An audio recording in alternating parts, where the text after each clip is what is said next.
Hello साथियों, एक बार फिर से आप सभी का आपके अपने चैनल एस आर जाजोरिया पर स्वागत है। डेली यूज इंग्लिश में आज मैं आपको बताऊंगा कि आप please, welcome, thank you, sorry, excuse me in word का आप सही इस्तेमाल किस तरह से करें। जैसे सबसे पहले हम देखते हैं प्लीज, इसका मतलब होता है कृपया।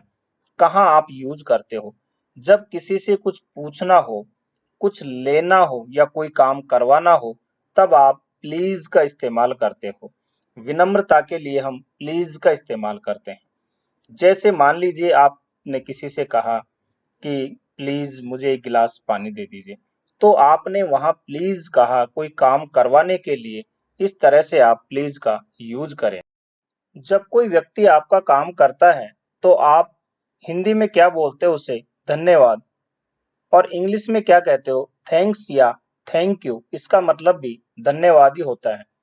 आप थैंक्स या थैंक यू के स्थान पर thank you very much, thank you so much, thanks a lot, many many thanks या ए मिलियन थैंक्स, इनका भी इस्तेमाल कर सकते हैं। और मैं तो आपसे कहूंगा कि आप थैंक्स और थैंक यू की बजाय थैंक यू वेरी मच और थैंक यू सो मच, इन दो छोटे छोटे सेंटेंस का उपयोग करिए। देखिए, बहुत पावरफुल सेंटेंस है और सामने वाले को भी अच्छा लगेगा जब आप इस तरह से थैंक यू बोलोगे।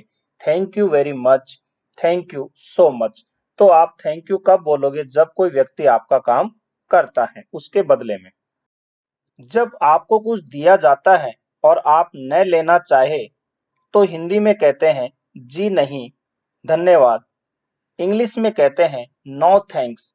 जैसे मान लीजिए आप कहीं गए हैं और आपसे पूछा जाए कि आप चाय लोगे, आप कहोगे नो थैंक्स, यानी जी नहीं, धन्यवाद। यानी आपको कुछ दिया जा रहा है लेकिन आप नहीं लेना चाहते। थैंक्स या थैंक यू के बदले में जब आपसे कोई थैंक्स कहे, थैंक यू सो मच कहे, थैंक यू वेरी मच कहे, तो आप बदले में कहते हो नो मेंशन या मेंशन नॉट। इसका मतलब है कोई बात नहीं, यानी कहने की जरूरत नहीं। नो मेंशन और मेंशन नॉट के स्थान पे आप यू आर वेलकम भी बोल सकते हो, दैट्स ओके भी बोल सकते हो, दैट्स ऑल राइट यानी सब ठीक है ये भी बोल सकते हो, माई प्लीजर मेरा सौभाग्य है ये भी बोल सकते हो आप। तो थैंक्स या थैंक यू के बदले में इनमें से आप किसी का भी इस्तेमाल कर सकते हो।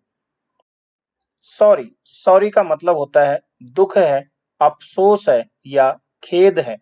ये कब बोला जाता है? जब आपसे कोई गलती हो गई हो, आपकी वजह से किसी को दुख पहुंचा हो, तो आप जरूर सॉरी बोलिए। देखिए, सॉरी एक छोटा सा वर्ड है लेकिन इसमें एक इतनी बड़ी ताकत है कि ये बड़े बड़े युद्ध रोक सकता है, बड़े बड़े लड़ाई झगड़े होने से बचा सकता है।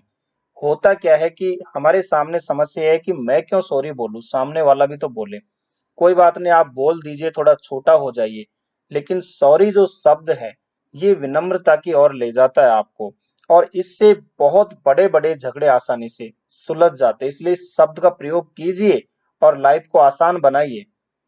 सॉरी के स्थान पे आप आई एम वेरी सॉरी भी बोल सकते हैं, आई एम रियली सॉरी बोल सकते हैं, आई एम एक्सट्रीमली सॉरी बोल सकते हैं, या मैं क्षमा चाहता हूँ, आई बेग योर पार्डन, ये भी आप बोल सकते हैं। इसलिए इस शब्द का आप ज्यादा से ज्यादा इस्तेमाल करें जब आपसे कोई गलती हो जाए तब।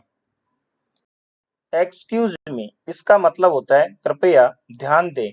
ये कब बोला जाता है? अपनी ओर ध्यान आकर्षित करने के लिए। जैसे मान लीजिए आप बस में हैं और पीछे ही पीछे आपको आगे के गेट से उतरना है और बीच में भीड़ है, तो आपके आगे वाले व्यक्ति से आप क्या कहोगे? Excuse me. इसका मतलब आप उसका ध्यान आकर्षित कराना चाह रहे हैं कि मुझे जगह दे, मुझे आगे जाना है। तब आप एक्सक्यूज मी का इस्तेमाल करते हो। थोड़ा सरकें, थोड़ी जगह दें, थोड़ा जाने दें, या असहमति के लिए भी आप एक्सक्यूज मी का इस्तेमाल करते हो। कहीं पे मीटिंग हो रही है, सभा हो रही है, तो आप एक्सक्यूज मी हाथ उठा करके अपनी असहमति देते हो या कुछ पूछते हो, तब भी आप एक्सक्यूज मी का यूज कर सकते हो।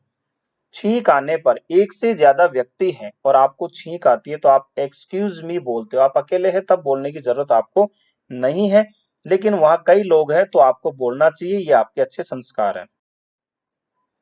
यदि आप किसी की कोई चीज लेना चाहते हो तो आप उससे परमिशन लोगे। कैसे लोगे? हिंदी में बोलते हो क्या मैं इसे ले सकता हूँ।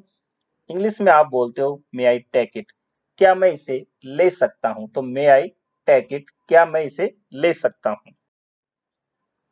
यदि आपसे कोई व्यक्ति कोई चीज मांगे तो कई बार आप कहते हो ना कि ले लीजिए, ये सब आप ही का तो है। तो आप इंग्लिश में कैसे कहोगे? It's all yours, it's all yours, यानी ये सब आप ही का है।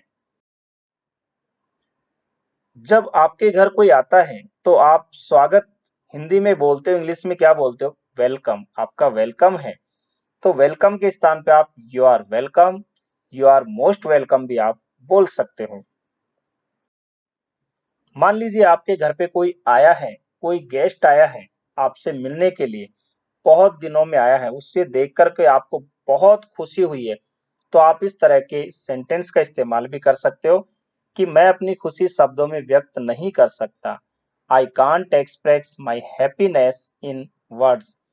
I can't express my happiness in words. मैं अपनी खुशी शब्दों में व्यक्त नहीं कर सकता, बहुत ज्यादा खुश हूं, इसका मतलब ये हुआ। कि कुछ और छोटे छोटे सेंटेंस है, इनको आप देख लीजिए। कृपया मेरी मदद करें, आप कहते हो प्लीज हेल्प मी। यहाँ पे प्लीज के स्थान पे आप काइंडली का यूज भी कर सकते हैं। काइंडली हेल्प मी थोड़ी विनम्रता से कहा गया है, कृपया मेरी मदद करें। नेवर माइंड, कोई बात नहीं, कृपया मुझे क्षमा करें, प्लीज एक्सक्यूज मी। मुझे वास्तव में खेद है श्रीमान, I am really sorry sir. इस तरह के आप छोटे छोटे सेंटेंस बोल सकते हैं, इनका यूज कीजिए, दिन भर में आप इनको अप्लाई कीजिए। वीडियो पसंद आया हो तो इसे लाइक और शेयर जरूर कर दें। चैनल पे नए हैं तो इसे सब्सक्राइब कर लें। हंसते रहिए, मुस्कुराते रहिए, देखते रहिए आपका अपना चैनल SR जाजोरिया। धन्यवाद।